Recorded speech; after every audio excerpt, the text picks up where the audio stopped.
Okay, Assalamualaikum warahmatullahi wabarakatuh. Salam sejahtera. Okay, kita rangkumkan ya. So, kita jangkakan untuk dekat indeks, pembetulan ini akan pergerakan ini akan berakhir dan ia adalah struktur motif, dan kita jangkakan pembetulan akan berlaku sekurang-kurangnya 3 lekuk. Dan apa yang kita minat? Kita minat kepada UK 100, di mana apabila pembetulan 2 tu nanti berlaku dekat Wall Street punya indices, itu adalah masanya untuk FTSE melakukan pembetulan 3, dan FTSE dah ada higher high dan setakat ini dia masih lagi incomplete sebab baru 3. Tu dia. Okey, jadi saya akan cari peluang dekat 2 ni nanti, cuma kita nak tunggu bilanya 2 ni berlaku. Jadi cara dia, anda tengok U ni berlaku, parabola tu berlaku, dan RSI tu break trend line. Sekarang tengah test trend line. Dan ini adalah masanya last untuk anda masuk yang leading. Faham tak? Saham-saham daripada sektor yang leading saya akan senaraikan, so kita ada masa, saya akan senaraikan dalam ini nanti apakah sektor-sektor yang leading. Kejap, kita akan senaraikan nanti. Dekat mana dia? Okey. Sekejap. Dalam Chartpad punya ni, ada nampak sequence report. Ni saya tak update lagi. Atirah tengah update file. Ni saya akan updatekan nanti untuk sektor ranking. Boleh? Kepada time frame. Kepada time frame. Okey? Saya akan gunakan daily dan weekly. Daily, weekly dan monthly. Jadi bergantung. Ini sebabnya lebih kepada melabur dalam saham instead of trading untuk jangka panjang. Boleh?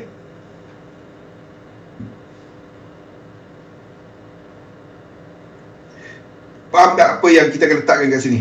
Kita akan letakkan daily, weekly, monthly, apa yang sedang leading, apa yang lagging, apa yang ni berdasarkan struktur yang kita buat semalam. Faham Yus? Yang kita cerita semalam, Nabil, yang kita cerita semalam, yang benda-benda ni, yang benda-benda kat sini berdasarkan sektor yang leading, ini lagging. Mana pergi chart dia? Hilang. Ni lain. Salah. Sekejap.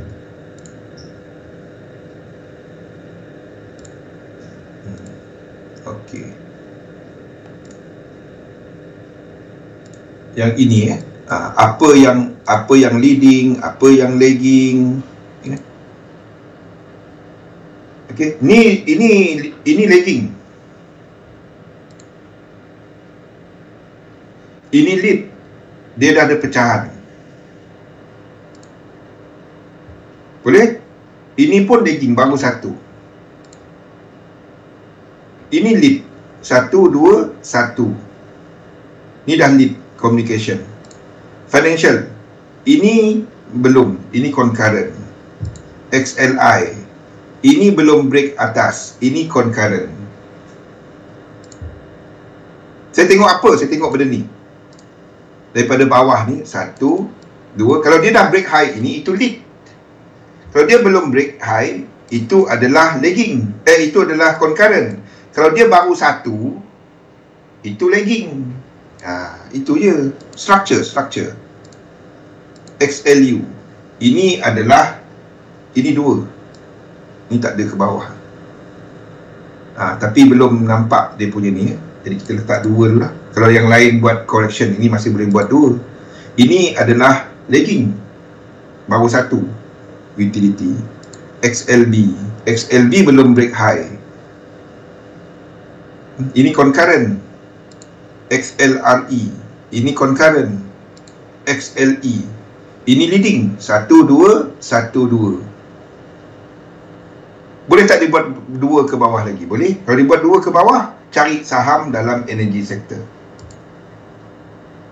Sebab ini dah break high.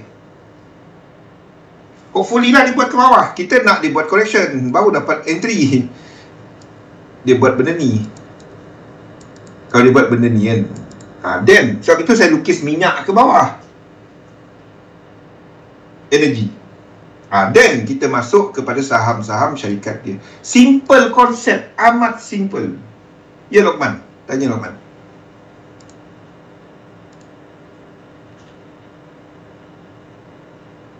Sama juga UK 100 ni dia lead.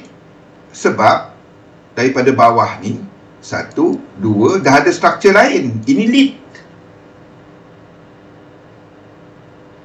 Dia akan berubah. Kalau chart dia sama, dia simple lah hidup kita. Kadang-kadang ada acceleration dalam yang lain. Faham? UK 100 ni dia dah ada struktur baru. Maksudnya ini dah confirm. Macam dekat US 500 ni, ataupun US 30 lah.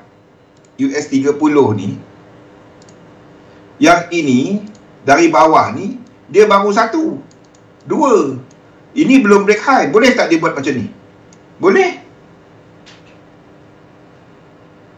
Sebab itu kita tak trade yang ini. Katalah nanti kan tiba-tiba dia pecut 4, 5. Lepas tu kita nampak ada set up dia, kita trade dia, itu je. Masa ni tak. Of course akan ada benda berubah. Tak ada benda yang, itulah sebab itu kita panggil dia dynamic. Berubah. Pasaran tu tak sentiasa macam tu je. Bila ada perubahan kita ubah. Dia tak ada, oh itu je betul. Tak ada.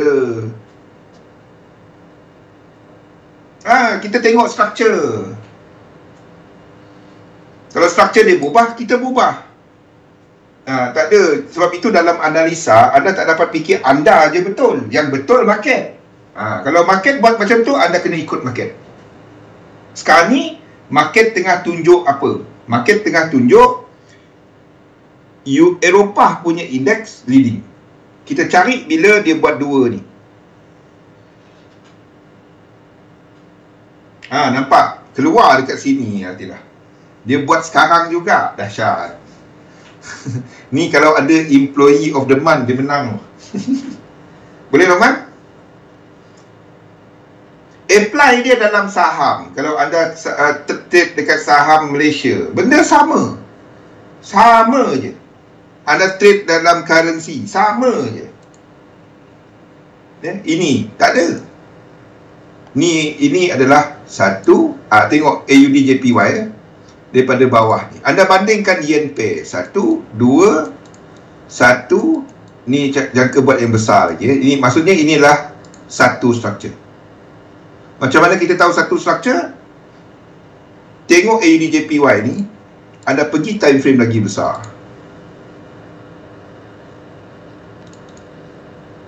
Daripada bawah ni. Daripada bawah ni. Sini belum ada reset. Faham? Belum nampak reset dia. The moment dia buat reset, kita buat dua ni.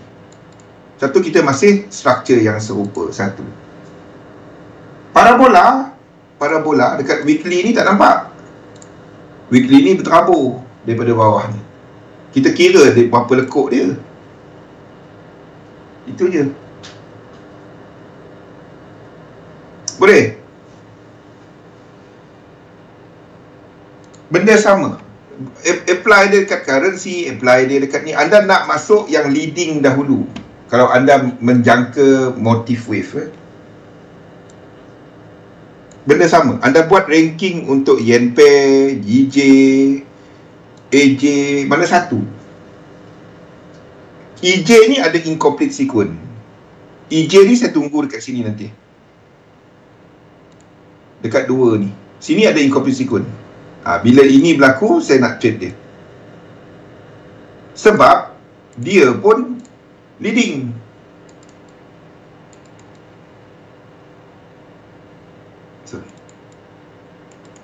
Dia pun dah ada struktur ini. Dia lead, dia dah ada structure sini yang lain. Kita ada incomplete sequence yang besar.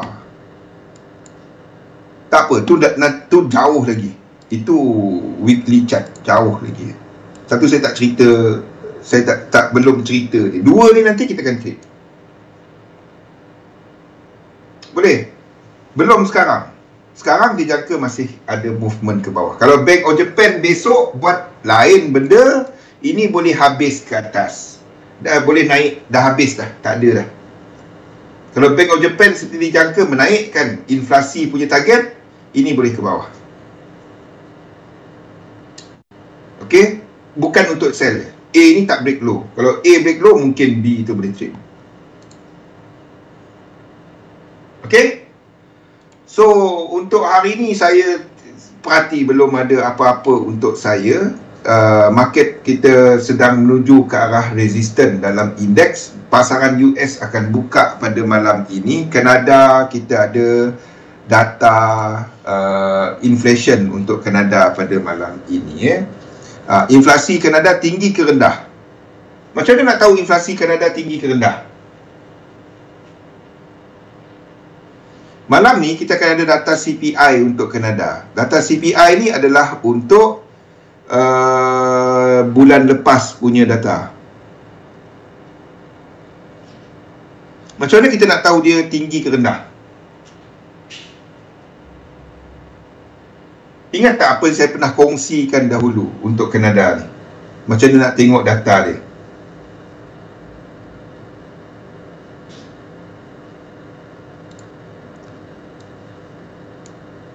Ni contoh dia. Tukar Kanada. Mana Kanada? Okey, malam ni ada data CPI dia. Nak tahu whether inflasi dia tinggi atau rendah, pergi kat sini. Mana dia? IV PMI ni. Tekan dia. Latest release. Pergi kat situ.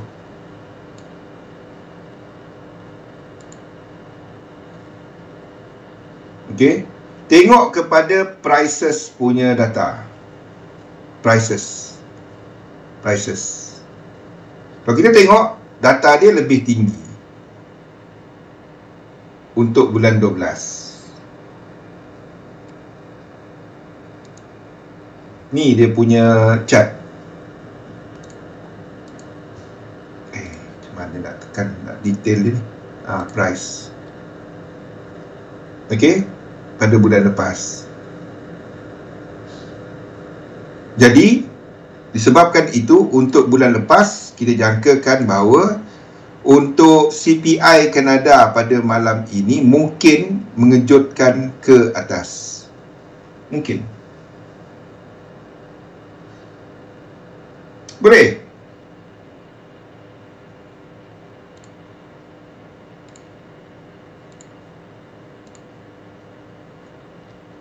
Kanada. Jangkaan untuk malam ini adalah inflasi lebih rendah. Ni mungkin berdasarkan IV ni mungkin akan lebih tinggi. Mungkin. Jadi jangan terkejut. Saya lepas tu nak buy Kanada tak, saya tak trade news macam tu. Ada cara analisa macam tu, saya tak pakai dia.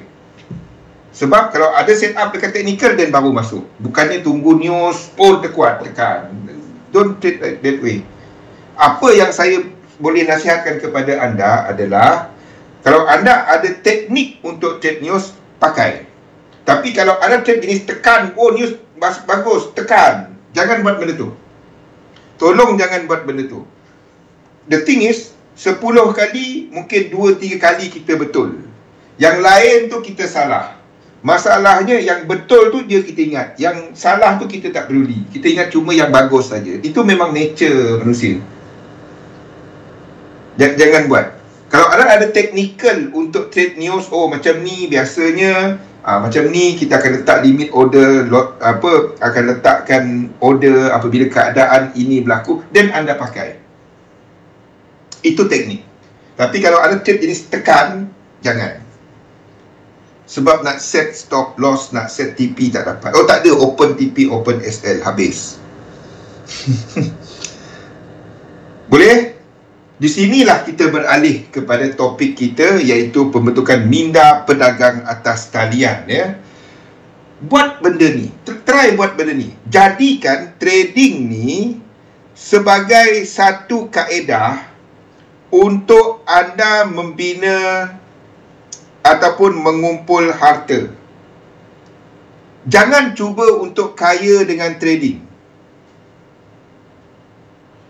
Jangan cuba untuk, anda tak kaya dengan trading. Anda sedang meletakkan lebih tinggi, lagi besar akaun, lebih tinggi risiko. Faham tak? Tak apalah, nanti aku buat. Sekarang ni aku trade kecil-kecil. Bila akaun dah besar nanti, dah grow nanti, aku boleh jaga risk reward. Boleh cerita pasal drawdown. Jangan buat mistake tu. Saya dah ceritakan awal tadi, ya, mengenai apa yang saya pelajari sejak 1990. Saya bermula sejak 97. Saya punya nasib baik adalah benda ni. Sebab circle yang saya ada, saya bermula trade dari sini. Saya mula trade dari sini 97. Jual beli saham. The thing is, saya bernasib baik sebab saya nak membina portfolio aset, iaitu membeli hartanah. Dan the thing is, pada waktu itu market bullish, dan saya bernasib baik sebab saya keluarkan daripada trading ni untuk beli rumah. Saya bernasib baik kat situ. Dan timing dia pun ngam. Seminggu, 2 minggu, seminggu lebih, 2 minggu sebelum tu lah, saya duk keluarkan duit. Sebab saya tak trade, tak ada pegang lama-lama. Paling lama 3 hari. Pernah dengar kontrak account? Tak pernah, jangan. Tu dulu. Sampai 7 dah. Lepas tu tak boleh. Margin account, tak apa. Dulu, mula masa market tengah naik, semua boleh. Short boleh. Dulu lah. Lepas tu Tun Mahathir tak bagi untuk short. Tu dulu.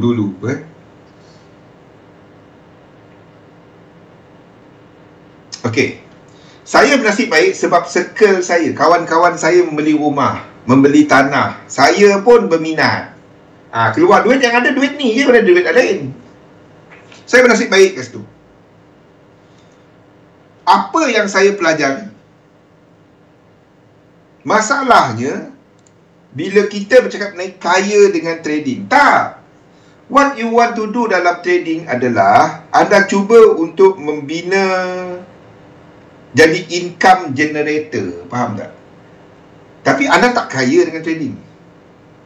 Anda kaya dengan kumpul aset. Sebab itu, lihat trading sama macam anda berniaga. Bukannya macam orang yang bekerja sebagai trader. Beza dia.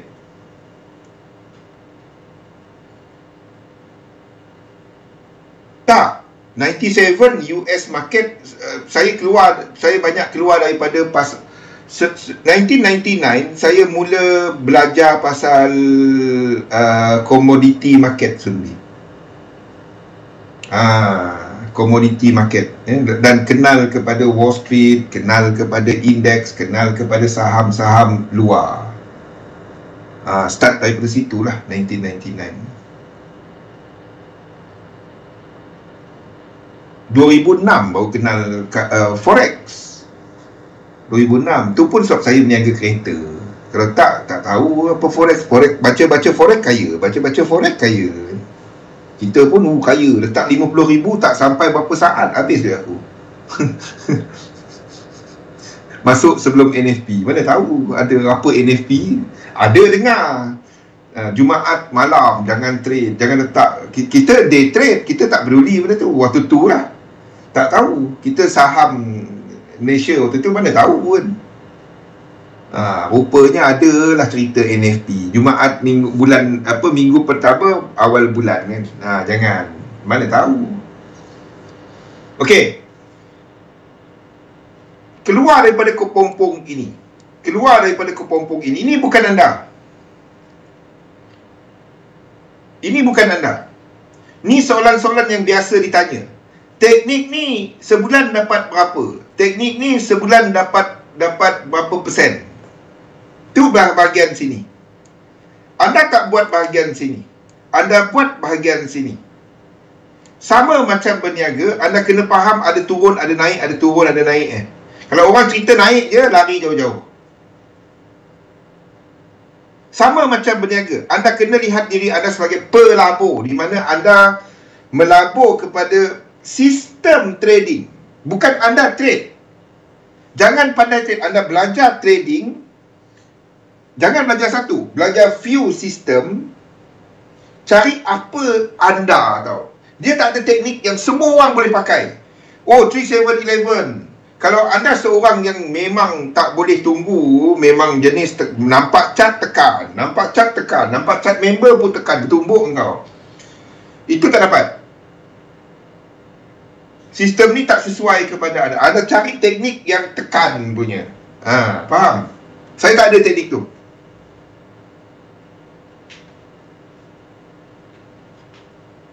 Yes. Pergi tengok harga minyak. Okey. Keluar daripada pemikiran yang ini. Anda bukan bekerja sebagai trader. Kena masuk. Kena ada berapa lot kena masuk. Tak. Whatever you want to do, bebas. But anda kena ada perancangan anda. Anda bebas menentukan objektif anda. Buat 1000% possible, buat 2% possible. Dia kepada anda. Toleransi anda kepada risiko, position sizing model yang anda guna pakai, prestasi sistem yang anda pilih. Dia tak ada satu teknik semua orang boleh buat duit pakai dia. Kalau ada, dirobotkan, semua orang kaya. Faham? Tak ada. Kalau ada, simple kerja kita. Boleh? Approach trading ni seperti anda berniaga, di mana kesemua ni memberikan anda satu kedai ataupun income generator yang anda akan letakkan kepada pembelian aset. Faham tak? What you want to do is, whatever you make daripada trading, put it somewhere. Jangan cerita hari Jumaat withdraw, malam ni belanja kat mana. Dah le. Kan? Beli aset dahulu. Whatever you generate from asset, beranakkan lagi jadi aset. Sehinggalah whatever income pasif yang anda dapat dari aset ni whatever instrumen yang anda pegang, whatever harta yang anda pegang, dia mendatangkan pendapatan. Itu aset. Yes. Betul. Itu aset. Kalau rumah anda duduk, tapi anda tak sewa, tak dapat apa-apa pun, itu bukan aset anda. Itu aset orang lain. Anak anda ke apa, bukan aset anda. Itu liability kepada anda. Anda bayar bil, anda bayar apa, cukai tanah. Kalau rumah tu disewa, itu aset. Faham tak? Kereta bukan aset, kecuali dia jadi jadi kereta klasik. Itu aset. Kereta tu turun value. Jangan ingat itu aset. Aset aku, kereta harga ni, kalau jual boleh dapat banyak ni. Tak, depreciating value. Faham? Tanah aku ada, tapi tanah tu ada apa dalam tu? Ada hutan je, ada belukar je. Mana ada aset?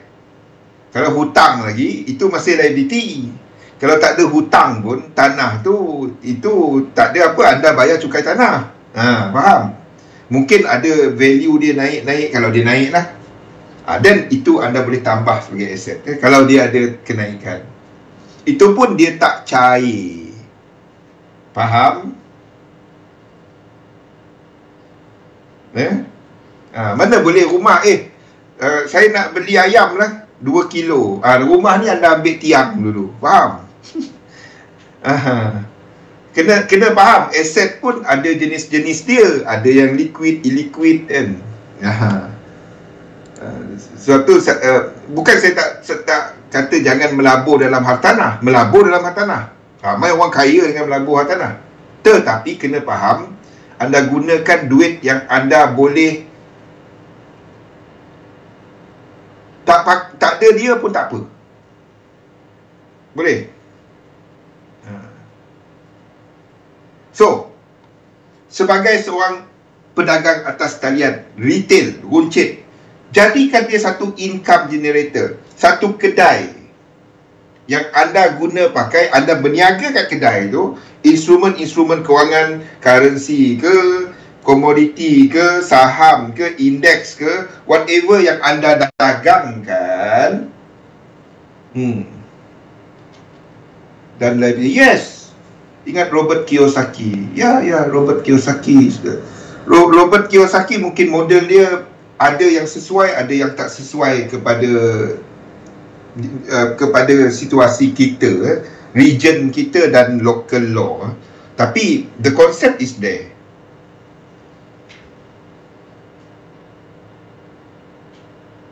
Turun value-nya. Yep.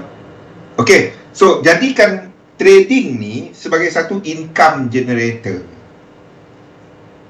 Dan kalau jadi income, anda nak buat apa? Di situlah perancangan dia. Sebab itu, kalau anda nak tanya saya, disiplin mana nak mula bang? Daripada objektif. Situ tempat permulaan dia. Bukannya daripada pemahaman teknik. Pemahaman teknik itu semua asas. Pemahaman sistem, pemahaman position, itu semua asas. Tetapi yang anda nak adalah objektif jelas. Kalau jadi duit, kalau rugi duit, apa aku nak buat? Apa maksud anda bila dah rugi? Had mana? 10%, 5%, 50%, 100%. Kena ada limitation kepada rugi. Bila anda kata mula untung 5%, 10%, 20% or whatever percentage, ia hendaklah dikira daripada penggunaan risiko. Nanti kita masuk kat situ. But now, apa yang kita perlu buat? Proses dia, saya bermula daripada sama seperti ramai. Kita ingat trading ni cuma sini. Teknik, modal kita kepada pasaran, depo 1000, masuk 0.1. Kita ingat sini. Lagi lama anda trade, yang anda perlu work on sebenarnya sini. Sama macam berniaga. Ini semua kena ada plan perniagaan anda. Kedai buka macam mana, masa raya berapa ramai orang pekerja yang kita nak ambil, macam mana kita guna duit kita. But sebelum nak berniaga, kita kena tengok apa yang kita ada. Yang pertama, anda letak angan-angan mat jenin ke? Ataupun something yang realistik? Kepercayaan tu. Siapa yang berniaga kat sini? Tengok saya cerita sikit apa yang saya pernah buat. 97, masa ekonomi jatuh. Okey. Saya ada duit daripada saham saya dan daripada lebih daripada lepas tolak beli rumah. Apa saya buat? Saya membuka satu tuition center. Tu 97. 97 Saya buka tuition center. Tuition center tu ada 1, 2, 3 bilik.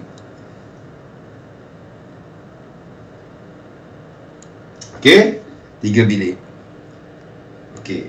Macam mana? Apa saya buat? Saya kira kalau 3 bilik ni, satu bilik boleh muat 20 orang. Maksudnya ada 60 student.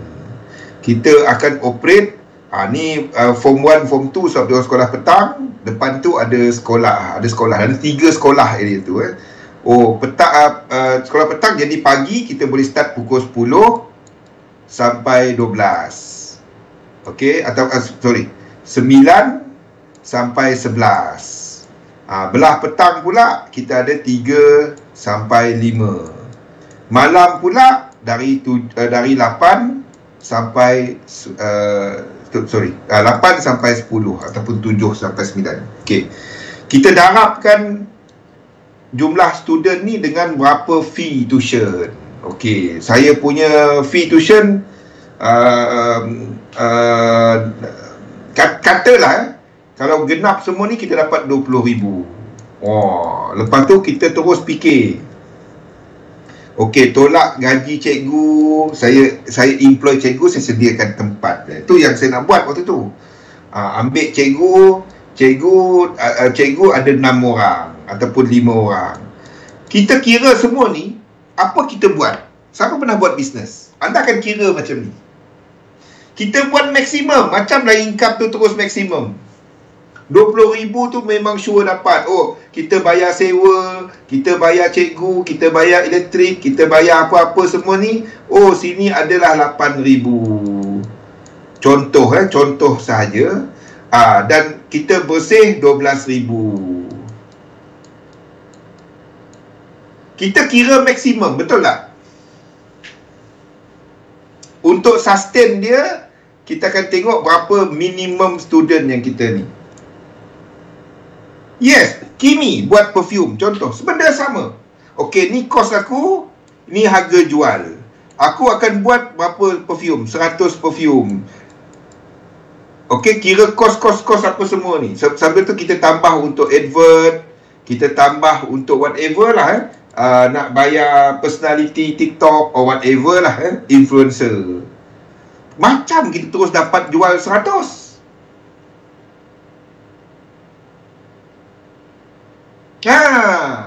Ini yang saya katakan tadi, margin. Sebabnya dia kira 100% dulu.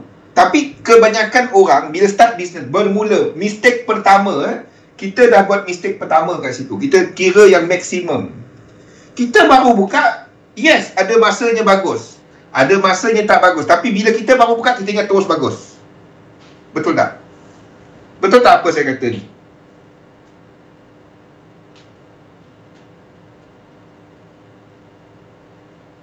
Kan? Realiti dia tak macam tu. 5 orang pun kita untung masa mula-mula kalau dapat, kan? 10 orang, 15 orang cantik betul lah. Tapi the thing is, mana ada? Kan? Bila kita bisnes, kita buat macam tu. Kita buka stall burger, kan? Kita buka stall burger, satu stall burger, kan? Panjang stall burger aku. Kita kira berapa patty, kita buat patty sendiri. Kita nak jual 500 burger. Harga, untung kalau kira penuh dia, untung hujung bulan puluh ribu. Tapi realiti dia mana ada? Sama macam trading. Nampak? Saya cuba untuk bagi anda yang realiti dia. So, benda-benda ni saya semua dah buat. Mistake semua ni saya dah buat.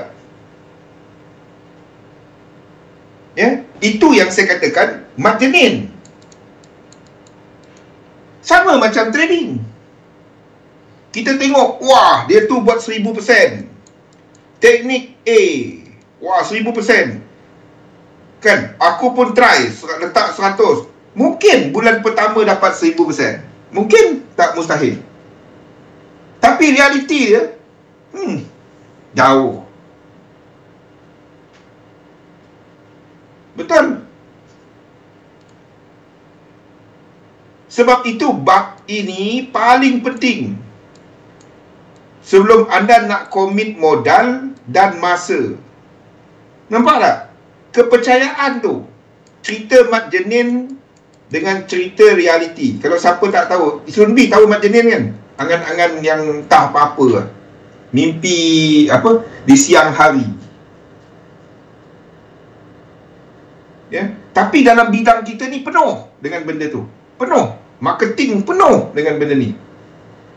Yang realiti dia tak seindah macam tu. Saya tadi sebab masuk market mula-mula saham semasa market tengah bull. Semua beli hari ni, kalau dia turun pun tak apa, hold, dia naik sebab cat dia macam ni. Ni maksud saya. Chart waktu tu memang macam tu.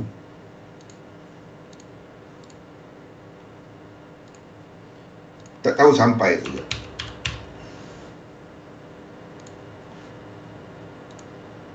97 sampai tak chart ni.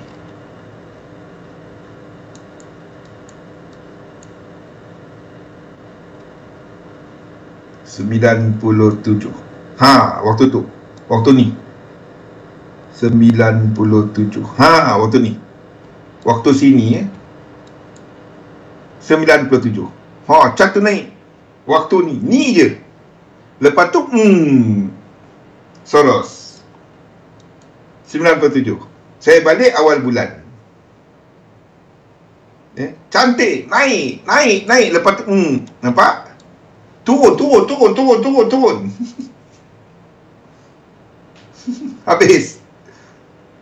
Sampailah kat sini. Barulah ada lega sikit. Mula-mula tu, masuk apa pun naik kat hujung dah. Masa mula-mula nampak KL apa? Saya balik adalah pada hujung bulan, hujung ni. Ni masanya saya balik. Lepas tu makin naik. Lingkup. Habis. Saya bernasib baik. Berapa ni saya buat? Yang hujung-hujung ni. Habis terus. Melompat-lompat jatuh. Saya bernasib baik kat sini. 2 minggu keluar. Saya bernasib baik, betul-betul bernasib baik. Market jatuh, dia naik balik. Cukup. Saya keluar, habis. Mana kita tahu benda tu dah jadi? Tak tahu. Waktu tu ni, yang saya tahu, saham syarikat ni yang saya tahu. Ada lagi ke tak? Tak ada dah rasanya. Tak ada dah. Second board. Habis. Saya bernasib baik sini, hujung ni. Habis market. Mana tahu, saya tak tahu pun. Dia orang bapak ajak beli rumah, kita pun ada duit. Ada. Mana kau dapat duit? Saya tunjuklah CDS punya ni. Saya keluar 2 minggu sebelum tu. Ini memang nasib baik. Lepas tu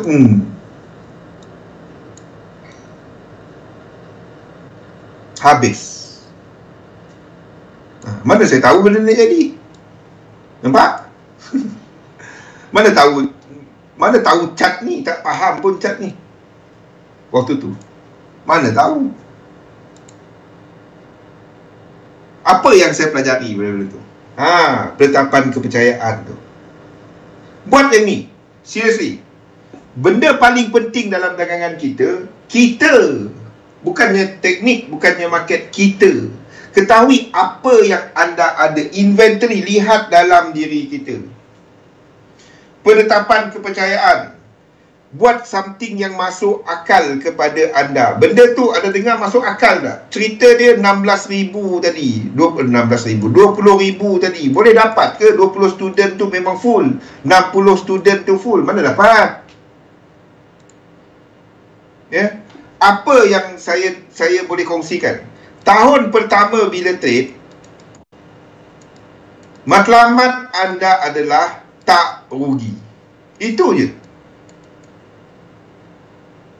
Itu matlamat anda tahun pertama. Dan lihat sama ada trading ni ganggu hidup anda atau tak. Kalau dia ganggu hidup anda, stop trading. Saya takkan kata trading ini untuk semua orang. Tak semua orang boleh trade. Saya bukan marketer. Saya bagi tahu betul. Trading bukan untuk semua orang. Belajar trading untuk semua orang. But kena tengok, boleh tak? Sebabnya kita bukan kalah oleh market. Kita kalah oleh kita. Itu yang anda kena pegang. Kita tak akan kalah oleh market. Sebab market tu besar daripada kita. Besar daripada apa yang kita boleh offer. Yang kita kalah adalah kita. Kan? Saya beli dia turun. Saya sell dia naik. Market tahu apa dengan kita. Soalan dia, adakah anda mengikut teknik anda? Kalau anda tahu bahawa teknik anda tak ngam kepada market, anda tak dapat pakai sistem tu, kenapa anda pakai? Itu je. All the decision adalah kita. Benda tu yang susah nak terima. Benda tu yang susah nak terima. Okey? Benda tu yang susah. Saya bukan seorang yang akan kata trading ni untuk semua orang. Semua orang boleh duduk kat rumah tunggu duit. Kalau adalah benda semudah tu kan. Aduh. Tak. Trading bukan untuk semua orang. In fact, masalah ataupun cabaran utama anda dalam trading adalah untuk kawal diri anda. Bukannya nak belajar market. Tu benda dia. Dan untuk kawal diri kita, ya, di sinilah anda kena tahu, betul ke apa aku percaya ni? Tuliskan. Table ni, tolong buat 20 ke 30. Ni ada soft copy dia, anda boleh dalam folder tu. Tolonglah buat benda ni. Guna phone, tak payah pun ni. Guna phone anda, tuliskan. Seriously. Tuliskan semua. Saya tulis tau. Tiap-tiap minggu saya buat. Tulis. Apa kepercayaan saya, apa yang saya boleh perolehi dalam trading ni. Apa juga yang terlintas dalam otak kita ni. Tulis dia. Kalau tanya saya, apa yang, macam mana saya nak mula belajar trade, ni dulu. Saya bila orang tanya macam mana saya nak mula belajar trade, saya bagi benda ni senyap terus, tak ada mesej dah. Satu, saya tak nak jawab dah. Macam mana saya nak mula trade? Saya tak nak jawab, buang masa aku. Dia nak kaya je cepat. Buy apa-apa. Trade lah. Itu trade. Macam mana nak mula belajar trade? Letak duit, trade. Itu je. Tapi bila kita cerita apa yang sepatutnya dibuat, ini tak ramai orang dengar. Itu realiti dia. Ya, buat benda ni seriously. Kalau anda nak berubah, bang, saya nak mula ubah nasib saya, buat ni.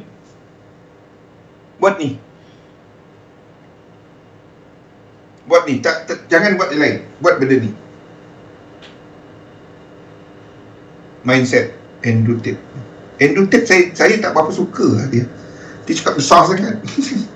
Langit sangat. So tak berapa dengar.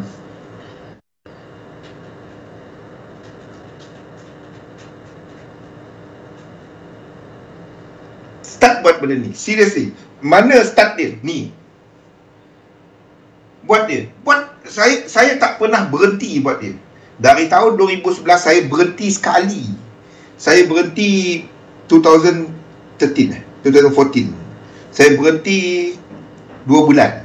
2 bulan tu adalah paling teruk yang pernah saya buat dalam trading.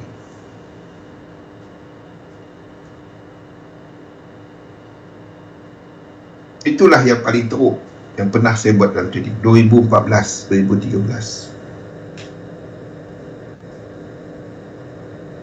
Buat benda ni.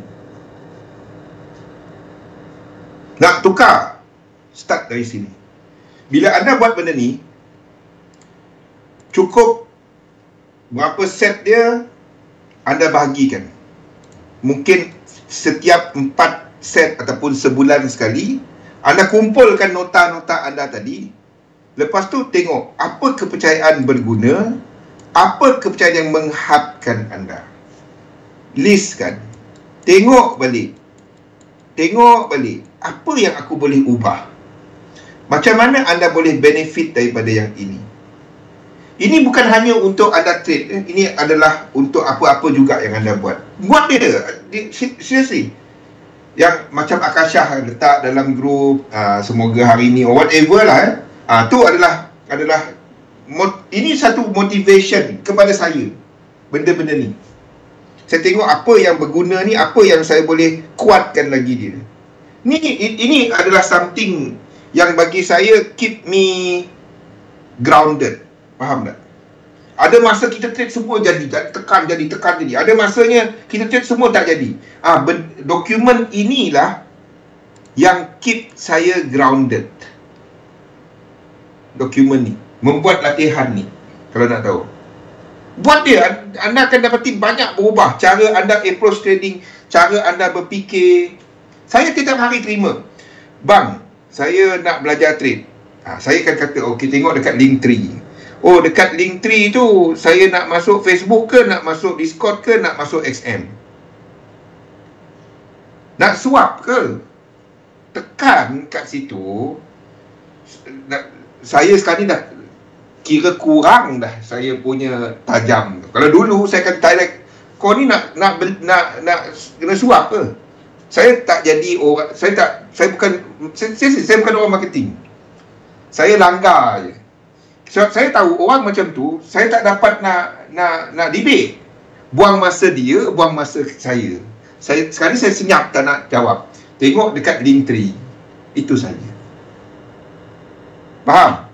Kalau anda betul-betul anda pergi tekan link tu, anda kajilah satu-satu. Itu cara dia, kan? Bukannya, oh ni macam ni macam mana? Oh tak, anda kaji, tengok,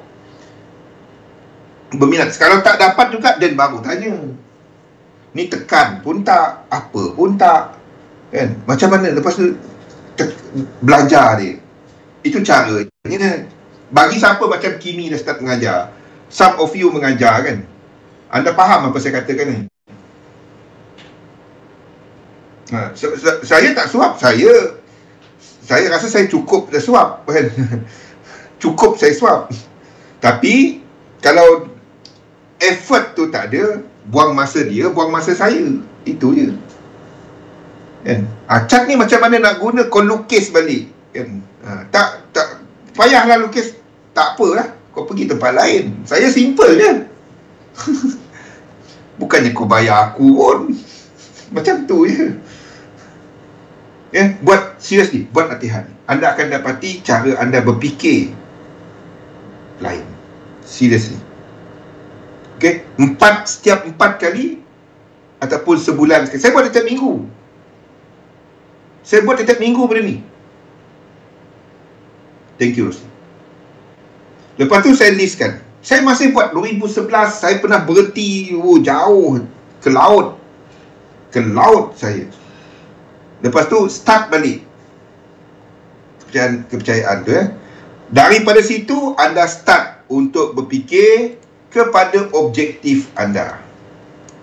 Selepas anda dah mula buat dia 3 bulan ke 2 bulan ke yang kepercayaan tu, dan anda mula merangka objektif anda. Nak rangka objektif, anda kena tengok modal. Buatkan bajet tahunan anda. Bukannya hujung bulan ni boleh depo 100. Janganlah trade macam tu.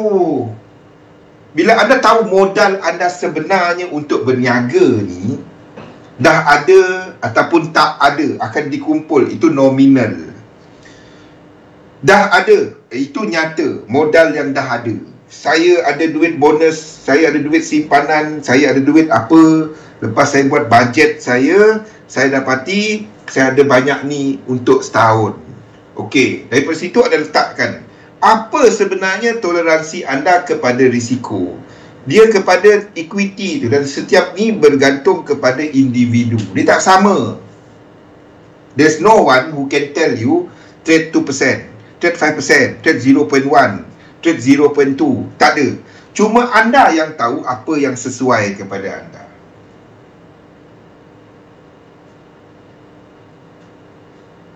Cuma anda yang tahu. There is no one who can tell you guna berapa persen. Nobody. Sebab tu payah kita nak kata ni banyak ni, trade banyak ni. Tak. Dia kepada individu. Okay, kenali diri anda lah, in other words. Okay, tolonglah buat anda punya chart sendiri.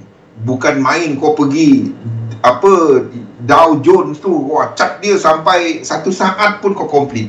Chart diri sendiri tak ada. Keadaan kewangan anda. Ketahui keadaan kewangan anda. Berapa belanja anda setahun? Berapa passive income yang anda dah jana sekarang? Dah ada ke tak? Kalau tak ada, start buat dia. Berapa kekurangan anda?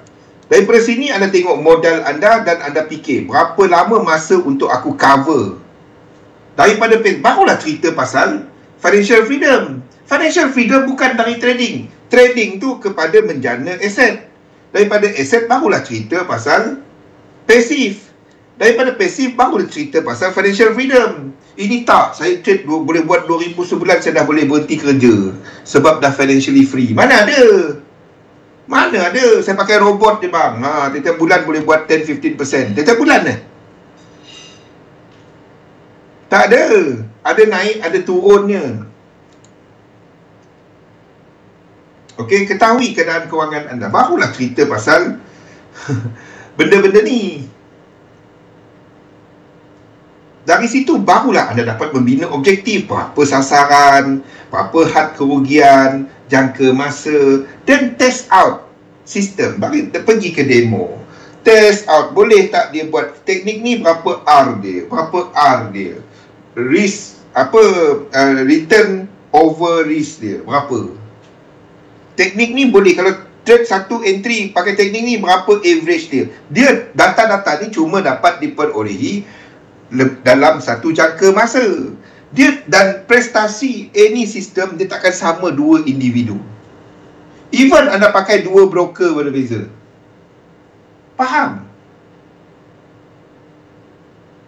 Dia tak sama. Masa trading kita tak sama, risk tolerance tak sama, pemahaman sistem tak sama. Tak ada. Kalau dia seragam, dia senang kerja kita. Ketahui masa yang kita akan luangkan untuk trading. Ketahui kesesuaian anda kepada masa yang anda ada untuk cara teknik untuk trade. Sebab kalau anda ada lebih daripada 2 jam sehari, anda boleh tenung chart tu, mungkin anda boleh trade intraday. Kalau tak ada, maksudnya continuous, memang duduk menghadap, intraday boleh. Kalau tak ada, sekejap-kejap tengok, sekejap-kejap ada benda lain, kejap-kejap kejar kucing, kejap-kejap kejar lembu, mungkin anda swing. Okey, tengok, buat jadual anda. Okey, buat jadual anda. Ada banyak lagi yang saya nak cover, tapi insyaAllah kita akan sambung topik ni pada esok tak ada. Esok saya ada Facebook live. Jadi malam ni pukul 8 sampai jam 9 kita ada personality. Ikut sesi saya sekali lagi. Selepas ni kita ada Wani punya session. Okey, jadi itu sajalah dalam satu sistem. Agakkan sistem anda kita sambung selepas ini. Terima kasih semua. Assalamualaikum warahmatullahi wabarakatuh.